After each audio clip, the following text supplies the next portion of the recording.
Hello everyone, in this video I'm going to show you how to add languages to your Windows 10 language on your keyboard. So as you can see I have two now, and you can click on your icon to see your current ones. If you don't see this icon, that means you only have one language. Okay, so to add these languages, press the Windows key on your keyboard next to Control, then press I while holding down the Windows key. Click Time and Language, click on Language,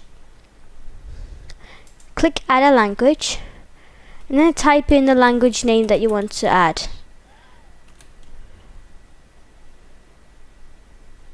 Then find the language you want to add.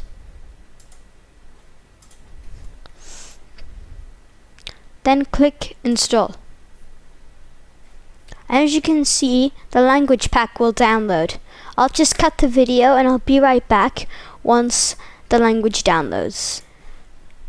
Okay, I'm back. As you can see, the language pack for Spanish Ecuador just installed. So now you can close the settings app, click on the button here.